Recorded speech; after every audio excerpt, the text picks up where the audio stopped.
Set Plus TV, safety for all.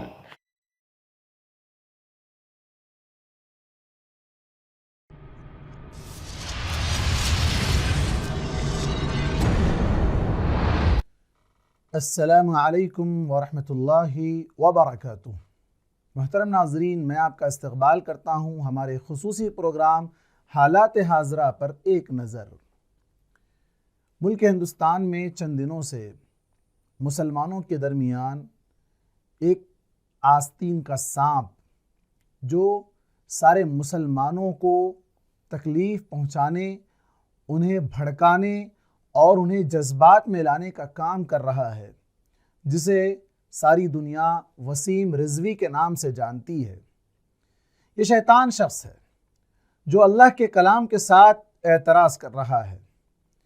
اللہ کے کلام پر اعتراض انسان نہیں کر سکتا ہے، وہ شیطان ہی کر سکتا ہے۔ اللہ کا کلام جسے اللہ تبارک و تعالیٰ نے جس کی حفاظت کی ذمہ داری خود لے رکھی ہے، اللہ نے فرمایا اِنَّا نَحْنُ نَزَّلْنَا الذِّكْرَ وَإِنَّا لَهُ لَحَافِظُونَ کہ یہ قرآن ہم نے ہی نازل کیا اور ہم ہی اس کی حفاظت کرنے والے ہیں۔ یہی وہ قرآن مجید ہے جس کے بارے میں اللہ تبارک و تعالیٰ نے فرمایا لَا يَأْتِيهِ الْبَاطِلُ مِن بَيْنِ يَدَيْهِ وَلَا مِن خَلْفِهِ، باطل اس کے نہ آگے سے آ سکتا ہے نہ پیچھے سے آ سکتا ہے۔ تنزیل من حکیم حمید، یہ اللہ تبارک و تعالیٰ جو قابل تعریف اور حکمت والا ہے اس کی جانب سے نازل کردہ یہ کلام، یہ قرآن مجید جس کے بارے میں مشرکین مکہ اللہ کے نبی صلی اللہ علیہ وسلم پر اعتراض کیا کرتے تھے، وہ کہا کرتے تھے کہ قرآن مجید اس نے گڑھ لیا ہے یا کہیں سے لکھا کر لا لیا ہے، نعوذ باللہ من ذالک۔ اللہ کے نبی صلی اللہ علیہ وسلم کے بارے میں اللہ تبارک و تعالیٰ نے کہا ام یقولون افتراہ، یہ لوگ کہتے ہیں کہ محمد نے اس کو گڑھ لیا ہے، قل فأتوا بعشر سور مثلہ، اس جیسی 10 صورتیں لے آؤ، اس جیسی ایک صورت لے آؤ، اور اگر تم اکیلے نہیں لا سکتے تو جن و انس کی تمام طاقتیں استعمال کر کے تم اس جیسا کلام پیش کر سکو تو کر لو، اور وہ قیامت تک بھی نہیں کر سکیں گے۔ اور یہی وجہ ہے اس نے جو الزام لگایا ہے وسیم رضوی نے، اس نے کہا کہ ان کے ایک امام غائب کے پاس اس کا اصل نسخہ ہے، اس کا اصل نسخہ وہ امام غائب جب ظہور پذیر ہوں گے، جب دنیا میں آئیں گے تو وہ نسخہ لے آئیں گے جس میں مزید 10 پارے اور ایکسٹرا ہیں، اور قیامت تک بھی وہ نہیں لا سکیں گے اس جیسا کلام، اس جیسی ایک آیت بھی وہ پیش نہیں کر سکیں گے۔ محترم ناظرین، قرآن مجید ہدایت کی کتاب ہے۔ اللہ نے کہا ھدی للناس، لوگوں کے لیے اس میں گائیڈنس ہے، لوگوں کے لیے اس میں رحمت ہے، زندگی گزارنے کے طور طریقے بتلائے گئے ہیں۔ اور اسلام جس کا معنی ہی پیس ہے، جس کا معنی ہی امن ہے، جس کا معنی ہی شانتی ہے، وہ اسلام کیسے دہشت گردی کی تعلیم دیتا ہے؟ جس اسلام نے یہ کہا کہ جس نے کسی معصوم کو بغیر کسی غلطی کے قتل کر دے تو اس نے گویا کہ ساری انسانیت کا قتل کر دیا۔ اور جہاں تک اس شخص کا ایک اعتراض یہ ہے کہ اللہ کا کلام نہیں ہو سکتا اس لیے کہ اللہ کا کلام 2 طرح کا نہیں ہو سکتا، اس کا یہ اعتراض ہے۔ اس کا یہ اعتراض آپ دیکھیں، یہ کہتا ہے کہ اللہ تعالیٰ نے اس کے اندر اچھی باتیں بھی نازل کی اور اللہ تبارک و تعالیٰ نے اس میں سزا کی بات بھی نازل کی۔ اس کی یہ کم عقلی کہیں یا اس کی کوتاہ ذہنی کہیں، اس نے کبھی قرآن کو پڑھ کر نہیں دیکھا۔ قرآن مجید کی ساری آیتیں بتلاتی ہے کہ اس کے اندر اہل ایمان کا بھی تذکرہ ہے تو وہیں پر اہل معصیت اور اہل فجور کا بھی تذکرہ ہے۔ جس کے اندر اہل ایمان کے لیے خوشخبریاں ہیں تو وہیں پر اللہ تبارک و تعالیٰ نے گنہگاروں کے لیے وعیدیں بھی سنائی ہیں۔ اور رسول صلی اللہ علیہ وسلم کو بھیجے جانے کا مقصد ہی یہی تھا کہ نذیرا و بشیرا، خوشخبری دینے والا اور ڈرانے والا، دونوں کام نبیوں کے رہے ہیں۔ اور اللہ کے نبی صلی اللہ علیہ وسلم نے دنیا کے اندر امن پھیلایا ہے، دنیا ساری جانتی ہے اللہ کے نبی صلی اللہ علیہ وسلم کو دنیا کا سب سے زیادہ امن والا انسان مانا جاتا ہے، اور سب سے پہلے نمبر پر اللہ کے نبی صلی اللہ علیہ وسلم کو رکھا گیا ہے۔ لیکن یہ اس شخص کی کوتاہ ذہنی ہے جو اس نے آج قرآن مجید پر اعتراض کرنے کی جرأت کی ہے۔ محترم ناظرین، در حقیقت اگر دیکھا جائے تو یہ مسلمانوں کو اکسانا، ورغلانا، انہیں جوش میں لانا، جذبات میں لانا، بھڑکانا جس انداز سے بھی یہ چاہتا ہے، در حقیقت اس کے پیچھے دوسری طاقتوں کا ہاتھ ہے۔ وہ دوسری طاقتیں اسے سامنے رکھ کر اس کے ذریعے سے مسلمانوں کے جذبات سے کھیلنا چاہتی ہیں۔ ان طاقتوں کا نشانہ نہ بنیں، جذبات کو اپنے قابو میں رکھیں، ہوش و حواس کے ساتھ کام لیں اور ایسے موقع پر جس طرح وہ قانونی کارروائی کرنا چاہتا ہے اسی طرح الحمدللہ جو یہاں کا مسلم پرسنل لا بورڈ ہے اور جو دیگر مسلم تنظیمیں ہیں انہوں نے لیگل کارروائی کا آغاز کر دیا ہے الحمدللہ۔ لیکن جہاں تک مسلمانوں کے انفرادی یا اجتماعی بات ہے تو مسلمانوں کو جذبات میں نہیں آنا چاہیے، مسلمانوں کو جذباتی بیانات نہیں دینا چاہیے۔ یہ تو تاریخ کا ایک حصہ ہے، تاریخ میں ایسا کئی مرتبہ ہوا ہے۔ اللہ کے نبی پر اعتراض ہوا تھا کہ آپ صلی اللہ علیہ وسلم نے قرآن گڑھ لیا ہے، تو اللہ تبارک و تعالیٰ نے کہا گڑھنے کی بات کرتے ہو، لو تقول علینا بعض الاقاویل لاخذنا منه بالیمین ثم لقطعنا منه الوتین،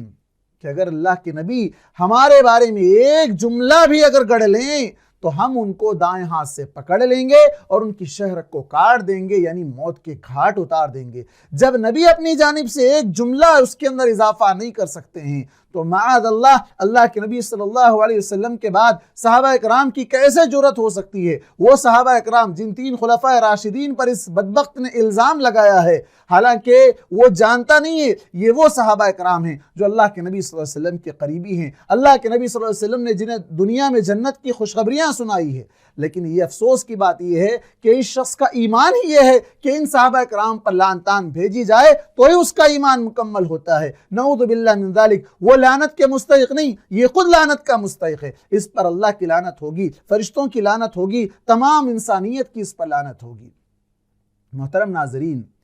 اس شخص نے جو اعتراضات جتائے ہیں اور بالخصوص قرآن مجید کی تدوین کے بارے میں جو اعتراضات اس نے جتائے ہیں، یہ افسوس کی بات یہ ہے کہ ہم میں سے مسلمان خود نہیں جانتے ہیں قرآن مجید کی تدوین کے مراحل کیا ہیں۔ اللہ کے نبی صلی اللہ علیہ وسلم کے زمانے میں قرآن لکھا گیا تھا،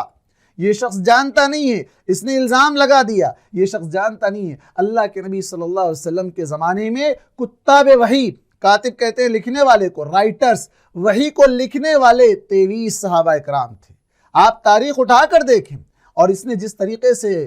توڑ مروڑ کر پیش کرنے کی کوشش کی ہے باتوں کو اور تاریخ کو بدلنے کی کوشش کی ہے، حقیقت میں یہ غیروں کی طاقت کا یا ان کے ہاتھ کا کھلونا بنا ہوا ہے جو اپنے عیوب پر پردہ ڈالنے کے لیے، اپنے آپ کو جن کیسوں میں وہ پھنسا ہوا ہے اس سے اپنے آپ کو بچانے کے لیے اس طرح کی وہ نیچی حرکتیں کر رہا ہے جس سے وہ ساری انسانیت اور سارے فرشتوں اور اللہ تبارک و تعالیٰ کی لعنت کا مستحق قرار پا رہا ہے۔ محترم ناظرین، اس پر بہت سے جذباتی بیانات اور بہت سی چیزیں تو ہو رہی ہے سوشل میڈیا پر، آپ دیکھ ہی رہے ہیں، لیکن سوال یہ ہے کہ اتنا سب کچھ ہوا یا ہونے جا رہا ہے یا جو ہو رہا ہے اس کے تئیں ہم مسلمانوں کی کیا ذمہ داری بنتی ہے؟ سب سے پہلی چیز ہمیں افسوس کے ساتھ کہنا پڑے گا کہ ہم نے اللہ کی کتاب کو، اللہ کے کلام کو ہم نے چھوڑ دیا ہے۔ اللہ کے کلام کے ساتھ ہم نے سوتیلا برتاؤ کیا ہے، ہم نے ہاتھوں میں قرآن کے بجائے فون کو اٹھا لیا ہے۔ ہم ان اوقات میں جس میں اللہ کا ذکر کرنا چاہیے تھا ہم وہاں سوشل میڈیا کے لیے اپنے گھنٹوں اوقات ہم دے دیتے ہیں۔ محترم ناظرین، قرآن مجید پر اس طرح کے الزامات شروع سے لگتے آ رہے ہیں، بلکہ بعض ممالک جیسے رشیا جیسی کنٹری میں ایک وقت تھا جہاں قرآن پر پابندی لگا دی گئی۔ آپ جانتے ہیں اس کا فائدہ کیا ہوا؟ اس کا فائدہ یہ ہوا کہ ان کے پاس جتنے حفاظ تھے وہ اپنے سارے بچوں کے سینوں میں قرآن کو محفوظ کرا دیا تھا انہوں نے۔ بچے ان کے جب باہر نکلتے تو اس طرح کا ماحول تھا کہ سارے بچے قرآن کے حافظ تھے، جید حفاظ اکرام تھے۔ یہ شخص بھول رہا ہے اور یہ جانتا نہیں ہے کہ قرآن سمجھ رہا ہے کہ یہ صرف ہندوستان کے لیے، یہ ساری دنیا کے لیے، ساری دنیا کی ساری زبانوں میں اللہ تبارک و تعالیٰ نے اس کو پہنچا دیا ہے، اس کے تراجم ہو چکے ہیں۔ اور الحمدللہ ثم الحمدللہ قرآن مجید ہی ایک ایسی واحد کتاب ہے جس کے حافظ دنیا کی ہر زبان جاننے والا آپ کو مل جائے گا۔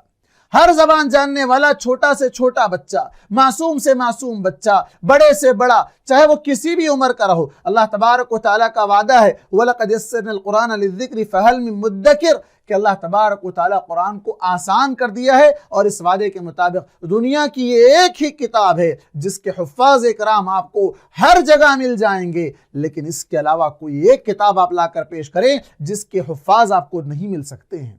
کوئی حافظ نہیں ملے گا آپ کو۔ یہ قرآن مجید کا معجزہ ہے۔ اگر یہ شخص چاہتا ہے کہ قرآن مجید سے ان آیتوں کو نکال دے، یہ مر جائے گا یا اس کے جتنے بھی لوگ ہیں وہ سب مٹ جائیں گے، فنا ہو جائیں گے، لیکن قرآن مجید کا ایک نقطہ، ایک حرف، ایک زیر زبر کے اندر تبدیلی نہیں آ سکتی۔ اللہ نے کہا لا تبدیل لکلمات اللہ، اللہ کے کلمات میں تبدیلی نہیں ہو سکتی ہے۔ یہ قرآن مجید کی حفاظت کا ذمہ اللہ تبارک و تعالیٰ نے لے رکھا ہے۔ اور جہاں تک بات ہے، ایسے موقع پر ہمیں جس کام کی طرف آگے بڑھنا چاہیے وہ قرآن مجید سے اپنی وابستگی کو بڑھانا چاہیے۔ روزانہ گھر میں قرآن مجید کی تلاوت ہونی چاہیے، روزانہ گھر میں قرآن مجید کو ترجمے کے ساتھ پڑھنا چاہیے، ہمیں قرآن مجید کی تاریخ اور اس کی تدوین کے بارے میں علم ہونا چاہیے۔ اس طرح کے اعتراضات کا جواب دینے کے لیے ہمارے پاس ٹھوس علم ہونا چاہیے۔ اور دوسری طرف ہم میں سے ہر گھرانہ ایسا ہو، آج یہ ایک